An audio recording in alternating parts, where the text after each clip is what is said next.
মান জল ঘোলা কম হয়নি, নানা টাল বাহানায় ভেস্তে গেছে টাইগারদের লঙ্কা সফর। করোনার কড়াকড়িতে ও পথে আর পা বাড়ায়নি বিসিবি, তবে আশার পালে হাওয়া লেগেছে আবারও। লঙ্কানরা টাইগারদের দাওয়াত দিয়ে নিয়ে যেতে চায় এপ্রিলে বাংলার বোর্ডের সব দাবি দাওয়া মেনে। দুপক্ষের সদিচ্ছাতেই আলোর মুখ দেখতে যাচ্ছে সিরিজটি, পরিষ্কার প্রধান নির্বাহীর কথাতে। রহমান পেয়ারের রিপোর্ট। নিয়মের সুতোর টানে বাংলাকে বেকায়দায় ফেলতে চেয়েছিল লঙ্কা। মুখের উপর না বলে ফাঁদে পা দেয়নি বাংলাদেশ ক্রিকেট বোর্ড। লঙ্কানদের দ্বৈত নীতি, তেলা মাথায় তেল দেওয়া। 14 দিনের বাধ্যতামূলক কোয়ারেন্টিনের শর্ত ছিল টাইগারদের জন্য। এত কড়াকড়ি না ইংল্যান্ডের বেলায়। অনুশীলন সুবিধা দূরের কথা, জুড়ে দেওয়ার শর্তে হোটেল রুমের চৌকাঠ ডিঙানোই বাংলার জন্য ছিল মানা।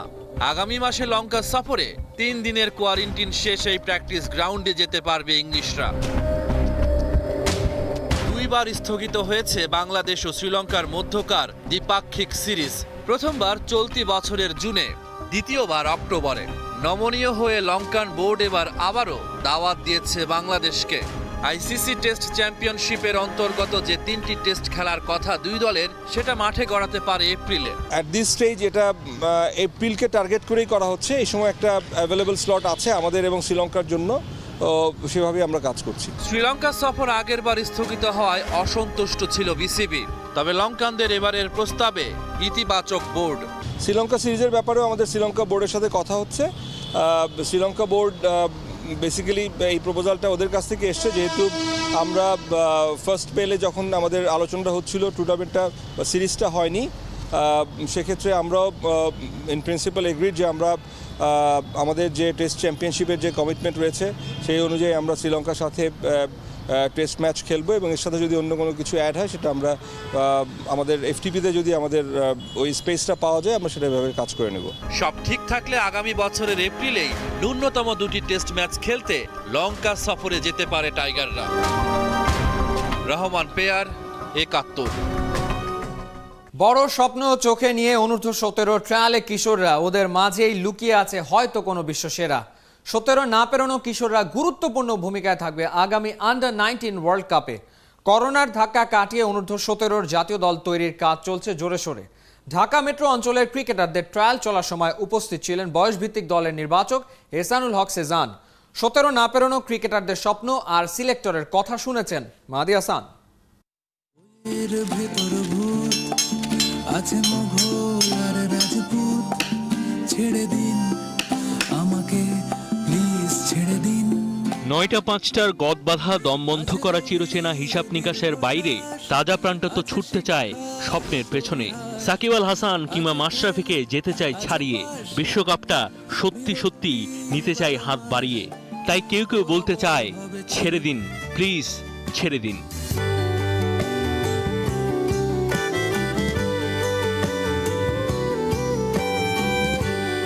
এই ছবির দাম বহু বছর বাদে হতেই পারে একেবারে অমূল্য। বাংলাদেশের ক্রিকেট তো বটেই, ক্রিকেট ইতিহাসের এক বা একাধিক গ্রেট লুকিয়ে আছে কোন ফাঁকে কে জানে। বাংলাদেশের 19 না পেরোনো বড় ভাইরা তো কয়েক মাস আগেই হাতে তুলেছেন বিশ্বকাপ। অনূর্ধ্ব-17 পর্যায়ে জাতীয় দল গঠনের যে চেষ্টা, তারই অংশ হতে মিরপুরের সিটি ক্লাব মাঠে ঢাকা মেট্রো অঞ্চলের ক্রিকেটারদের স্বপ্নের মেলা। আরো সহজ করে বললে, পরবর্তী অনূর্ধ্ব-19 বিশ্বকাপ বা দলের পাইপলাইন হবে আন্ডার-17 টিমের এই ক্রিকেটাররা। এখানে সিলেক্টেড হওয়া যাওয়াটা এত ইজি না, এটার জন্য অনেক পরিশ্রম করতে হবে আমাদের। ইনশাল্লাহ আমরা সেই পরিশ্রমটা করতেছি। আমাদের ন্যাশনাল টিমেও এখনো কোনো ওয়ার্ল্ড কাপ পায়নি, তো আমাদের যে বড় ভাইরা আছে 19-এর প্লেয়াররা, তারাও একটা ওয়ার্ল্ড কাপ এনে দিল, এটা আমাদের জন্য অনেক ইন্সপায়ার করে আর কি। আকবর ভাইদের মতো আমরাও বিশ্বকে চিনাবো বাংলাদেশকে এই ক্রিকেট দিয়ে। বাংলাদেশের ক্রিকেটে নবীন প্রাণগুলোর পেছন থেকে যারা পাখির চোখ রাখেন, তাদের একজন এহসানুল হক সেজান। সর্বোচ্চ পর্যায়ে সাফল্যে বয়সভিত্তিক দলের নির্বাচকদের উপর বেড়েছে প্রত্যাশার চাপ, তবে করোনা কাজটা কঠিনই করেছে। দুঃখের বিষয় এটা যে আমরা কিন্তু প্রতি বছরই আন্ডার-19-এ 2টা বছর একদম পাই, যেটার মধ্যে আমরা হিউজ পরিমাণে প্র্যাকটিস হয়, অনেক ম্যাচ হয়। বাট ইতিমধ্যে কিন্তু আমাদের অনেকগুলো মাস চলে গেছে। সারা দেশ থেকে হাজার হাজার প্রতিভার মধ্য থেকে বাছাই করে সেরাদের নির্বাচন করার কঠিন কাজ। একটা ভুল সিদ্ধান্তে স্বপ্নের বড় কোনো সম্পদের সমাপ্তিও তো বটে। জহুরির মতো প্রতিভা চেনার কাজটা যেভাবে করছে বয়সভিত্তিক দলের সাথে জড়িতরা, তাতে ভরসা তো রাখাই যায়। মাহারি হাসান, ৭১, ঢাকা। অ্যাডিলেইডের ৩৬ কাণ্ড এখনও পোড়াচ্ছে ভারত সমর্থকদের। মেলবোর্নে মুক্তি খুঁজছে টিম ইন্ডিয়া। দাঁতে দাঁত চেপে লড়েছে ব্যাটসম্যানরা, প্রতিশোধের নেশায় আগ্রাসী বোলাররা। অস্ট্রেলিয়ার সাথে খেলা জমেছে বেশ। প্রতিবেশী পাকিস্তানও সুবিধা করতে পারছে না অজিদের বেশ কাছের বন্ধু কিউইদের সাথে। ফলোঅনটা এড়িয়েছে বটে, হারের সংখ্যা কাটেনি। অনিক জাবেরের রিপোর্ট।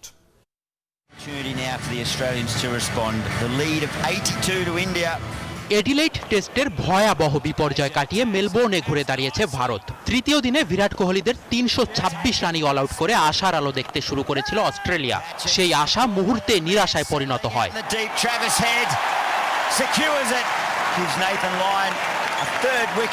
ভারতীয় বোলারদের আগুনে বোলিংয়ে পড়েছে অজিদের ভাগ্য।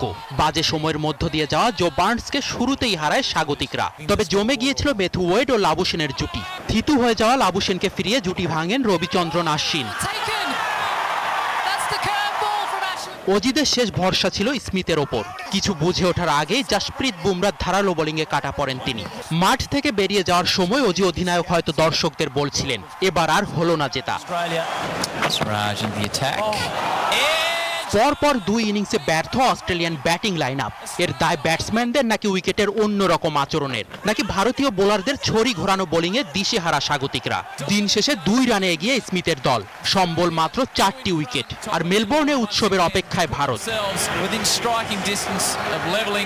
হ্যামিল্টন টেস্টে কোন ঠাসা পাকিস্তান। কিউই পেসারদের বুলেট গতির বোলিংয়ে বিধ্বস্ত হয়ে পড়ে সফরকারীদের ব্যাটিং লাইন আপ। ম্যাচের সব আলো কেড়ে নিয়েছেন নিউজিল্যান্ডের পেসার ওয়াগনার। ব্যাটিং এর সময় বলের আঘাতে ভেঙে ফেলেন পায়ের আঙুল। তারপরেও ২১ ওভার বল করেছেন, নিয়েছেন ২ উইকেট। ধ্বংসস্তূপে চাপা পড়া দলকে উদ্ধার করেন ফাহিমা রিজওয়ান। সপ্তম উইকেট জুটিতে তারা করেন ১০৭ রান। পাকিস্তান পায় ফলোঅন এড়ানোর স্বস্তি। সফরকারীদের ইনিংস থামে ২৩৯ রানে। ইনিংস শেষে নিউজিল্যান্ডের ক্রিকেটাররা ফাহিম আশরাফের সাথে হাত মেলান। পাকিস্তানি ক্রিকেটারদেরও উচিত ছিল ড্রেসিং রুম থেকে বেরিয়ে এসে তাদেরকে জড়িয়ে ধরা। তাদের ব্যাটেই যে বড় লজ্জা থেকে বেঁচেছে তারা। অনিক জাবের, ৭১। আইসিসির দশক সেরা ক্রিকেটারের পুরস্কার স্যার গ্যারি ফিলসোভার্স অ্যাওয়ার্ড জিতেছেন বিরাট কোহলি। টেস্টের দশক সেরা ক্রিকেটার নির্বাচিত হয়েছেন সময়ের আরেক সেরা ব্যাটসম্যান স্টিভেন স্মিথ। কয়েক বছর ধরে আন্তর্জাতিক ক্রিকেটের ধারাবাহিক পারফরমেন্সের স্বীকৃতি স্বরূপ আইসিসি এ পুরস্কার দিয়েছে। দর্শক ও বিশেষজ্ঞ প্যানেলের ভোটে নির্বাচিত হয়েছেন কোহলি আর স্মিথ। বিবেচিত সময়ে ৩ সংস্করণ মিলিয়ে ২০,৩৯৬ রান করেছেন কোহলি। আর অজি ব্যাটসম্যান স্মিথ ৬৯ টেস্ট খেলে করেছেন ৭,০৪০ রান। কিছু বিতর্ক কালজয়ী হয়ে যায়, প্রজন্ম থেকে প্রজন্মে আলোচনা চলতেই থাকে। তেমনই এক আলোচ্য বিষয়, ফুটবল বিশ্বে কে সেরা, লিওনেল মেসি নাকি ক্রিস্টিয়ানো রোনালদো? এবার এই বিতর্কটাকে আরও একটু সরস করলো গ্লোব সকার অ্যাওয়ার্ড। ২১ শতকের সেরা ফুটবলারের খেতাব দেওয়া হলো পর্তুগিজ সুপারস্টার ক্রিস্টিয়ানো রোনালদোকে। বিস্তারিত কোহিনুর কণার রিপোর্টে। রোমপুরে ছারখার হওয়ার সময় নীরব বাঁশি বাজাচ্ছিল কিনা কে জানে। Ladies and gentlemen, the first ever Dubai Globe Soccer Awards Player of the Century is... তবে ক্রিস্টিয়ানো রোনালদো যখন দুবাইয়ে শতাব্দীর সেরা ফুটবলারের ট্রফি নিচ্ছিল, ক্লান্ত মেসি তখন ব্যস্ত ক্রিসমাসের ছুটি কাটাতে।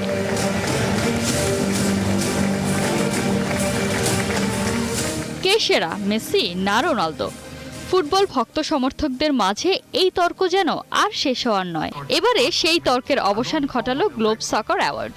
বছর নয়, দশক নয়, এই শতাব্দীর সেরা খেলোয়াড়ের খেতাব পেলেন পর্তুগিজ সুপারস্টার ক্রিস্টিয়ানো রোনালদো।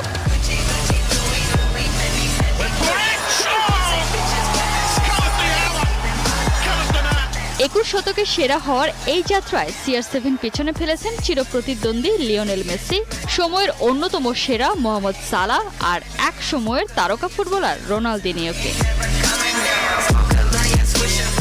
স্বাস্থ্যবিধি মেনে দুবাইয়ে এক জমকালো অনুষ্ঠানের মধ্য দিয়ে ৩৫ বছর বয়সী রোনালদোর হাতে তুলে দেয়া হয় শতক সেরার অ্যাওয়ার্ড।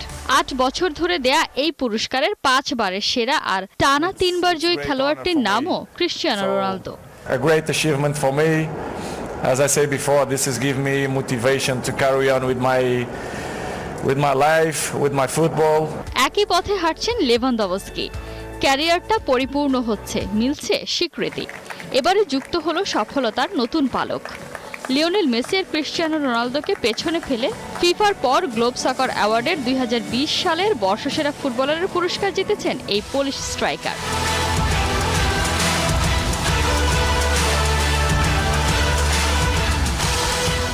বর্ষসেরা কোচের পুরস্কার জিতেছেন বায়ার্নের হান্স ফ্লিক।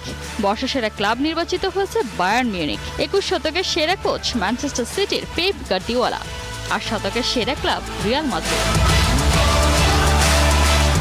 কোহিনুর কণা, 71। দেখতে দেখতে পদ্মা সেতু দাঁড়িয়ে গেল, মেট্রো রেলের কাজও অনেক দূর এগিয়ে গেল, কিন্তু বিশ্বমানের ক্রীড়া স্থাপনা কেবল আলোচনার টেবিলে রয়ে গেল। এবার একটা পূর্ণাঙ্গ স্পোর্টস কমপ্লেক্স, বেশ কটা স্টেডিয়াম নির্মাণের প্রস্তাব নিয়ে প্রধানমন্ত্রীর দরবারে যাচ্ছেন যুব ও ক্রীড়া প্রতিমন্ত্রী। আশা করছেন খেলাপ্রিয় সরকার প্রধান নিরাশ করবেন না। সম্মতি পেলেই এক মুহূর্ত দেরি না করে শুরু হবে নির্মাণ প্রক্রিয়া। উপলব্ধি রিপোর্ট। টুঙ্গিপাড়ায় জাতির জনক বঙ্গবন্ধু শেখ মুজিবুর রহমানের ভিটে মাটি সংলগ্ন বঙ্গবন্ধুর বাল্যকালের খেলার মাঠটাকে সংরক্ষণ করার পরিকল্পনা করেছে যুব ও ক্রীড়া মন্ত্রণালয়। বছর দেড়েক আগে সরেজমিনে পরিদর্শন করেছে, তৈরি হয়ে আছে স্থাপনার নকশাও। বঙ্গবন্ধুর বাল্যকালের খেলার মাঠ সংরক্ষণের সাথে বেশ কিছু গুরুত্বপূর্ণ ক্রীড়া স্থাপনার কাজে হাত দেবার পরিকল্পনা যুব ও ক্রীড়া প্রতিমন্ত্রীর। তবে এজন্য সবার আগে নিতে যাচ্ছেন প্রধানমন্ত্রীর অনুমতি। এটিকে সংরক্ষণ করার পাশাপাশি এখানে একটা কি ধরনের স্থাপনা বা স্থাপনা ছাড়া কি ধরনের কিভাবে আমরা আসলে মাঠটি সংরক্ষণ করতে চাই, যেহেতু এটা পারিবারিক মাননীয় প্রধানমন্ত্রীর পরিবারের একটা অংশ, এটা ওনার অনুমোদন বা অনুমতি ছাড়া তো এটা আসলে কার্যক্রম শুরু করা যাবে না। এর আগে আমরা ডিজাইন দেখিয়েছিলাম মাননীয় প্রধানমন্ত্রীকে, তো উনি আরও কিছু ওনার অবজারভেশন জানিয়েছিলেন, সেটি আমরা করে এখন আবার চূড়ান্তভাবে ওনাকে দেখার যাচ্ছি। ক্রীড়া স্থাপনা নির্মাণের ক্ষেত্রে কক্সবাজারকে গুরুত্ব দিচ্ছে ক্রীড়া মন্ত্রণালয়। ওখানকার ক্রিকেট স্টেডিয়ামকে নতুন করে সাজানো হবে, বানানো হবে ফুটবল স্টেডিয়াম, স্পোর্টস কমপ্লেক্সও। কক্সবাজার যেটি আমরা স্টেডিয়াম করতে যাচ্ছি, মাননীয় প্রধানমন্ত্রী এটি ওনার ইচ্ছায় আমরা সেখানে একটি আন্তর্জাতিক মানের ক্রিকেট এবং পাশাপাশি এর পাশেই আমরা একটা ফুটবল স্টেডিয়াম আমরা নির্মাণ করতে যাচ্ছি।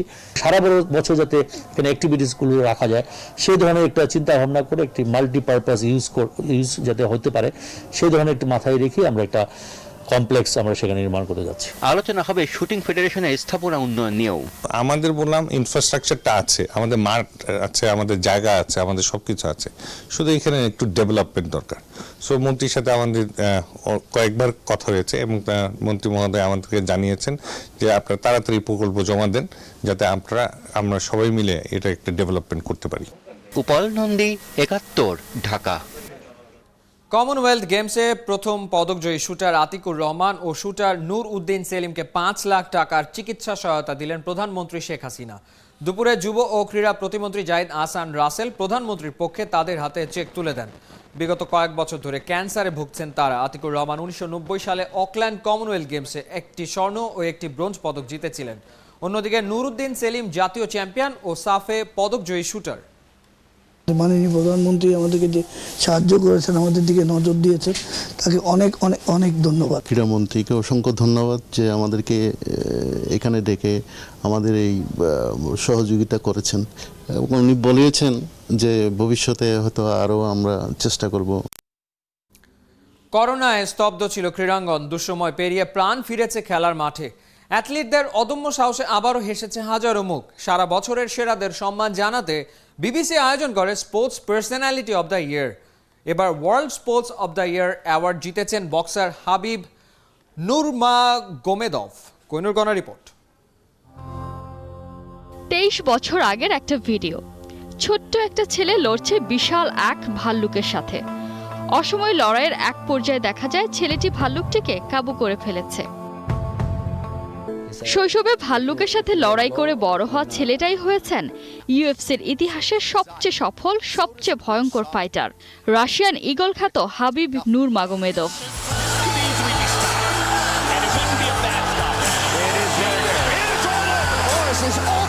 বাবাই ছিলেন ফাইটিং দুনিয়ার প্রথম প্রশিক্ষক। বাবার কাছ থেকে মিলেছে জুডো, সাম্বো, প্যানক্রাটন, মার্শাল আর্টের কৌশল। Tell him too much money has killed men and left them dead years before buried.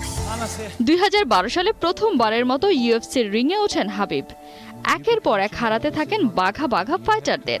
6 বছর বাদে প্রথমবার চ্যাম্পিয়নশিপে নেমে বেল্ট জিতে নেন দ্য ইগল খ্যাত এই রাশিয়ান। 12 বছরের ক্যারিয়ারে অপরাজিত থেকে রেকর্ড 13 বারের চ্যাম্পিয়ন। আর মিক্সড মার্শাল আর্টে 29 লড়াই ধরে আনবিটেন। ফর্মের একেবারে তুঙ্গে Habib নুরমাগোমেদov। The mission is accomplished and the task is done. তবে হঠাৎই এলোমেলো হয়ে যায় তার পুরো দুনিয়া। করোনার ছোবলে সবচেয়ে কাছের মানুষ প্রিয় বাবাকে হারান এই ফাইটার। আদর্শ মেন্টর, কোচ বাবাকে ছাড়া প্রাণহীন মার্শাল আর্টের এই মঞ্চ। রাশিয়ান ইগলের মিক্সড মার্শাল আর্টের সফরটা থামে 25 অক্টোবর। জানিয়ে দেন বাবাকে ছাড়া এই সব কিছুই অর্থহীন। 32 বছর বয়সেই ক্যারিয়ারের ইতি টানেন। If you work easy, somebody other guys coming and take this. You have to work hard. He understand only this. If my father is not my ইউএফসির ইতিহাসে অবিসংবাদিত আনপ্যারালাল এই ফাইটারকে বিবিসি স্পোর্টস এবার দিয়েছে world sports of the year award. Boxing এর রিংয়ে আর হয়তো দেখা যাবে না ক্যারিয়ারে কোনো ম্যাচ না হারা দাগেস্তানি উলের পাখা টুপি পরা এই ফাইটারকে। তবে যেখানেই থাকুক ছেলের এই অর্জন নিশ্চয়ই ছুঁয়ে যাবে প্রিয় বাবাকে। You guys can not understand how I love my father. Let's talk about my father. I like this. Kohinoor কণা, 71। চট্টগ্রাম আবাহনীর সংগ্রহ 3 point. Bangabandhu SAFF football championship আগামী বছর সেপ্টেম্বরে আয়োজনের সিদ্ধান্ত নিয়েছে সাউথ এশিয়ান ফুটবল ফেডারেশন। সাফের নির্বাহী কমিটির সভায় এই সিদ্ধান্ত নেওয়া হয়। সোমবার জুম মিটিংয়ে চ্যাম্পিয়নশিপের প্রাথমিক তারিখ নির্ধারণ করা হয়েছে 14 থেকে 25 সেপ্টেম্বর। সব খেলা হবে ঢাকায়। সভায় বেশিরভাগ দেশ এই তারিখে সম্মতি জানালেও ভারত নিজেদের মধ্যে আলোচনা করে পরে সিদ্ধান্ত জানাবে। 2021 সালে সাফ আরও 4টি বয়সভিত্তিক প্রতিযোগিতা আয়োজন করবে। এই ছিল এই মুহূর্তের খেলাযোগে। সরাসরি সংবাদ অনুষ্ঠান দেখতে থাকুন 71-এর ফেসবুক পেজ এবং সাবস্ক্রাইব করুন 71-এর ইউটিউব চ্যানেলে। প্রতি মুহূর্তে আমরা জানাচ্ছি করোনার সবশেষ। ভয় নয়, সচেতনতাই জয়।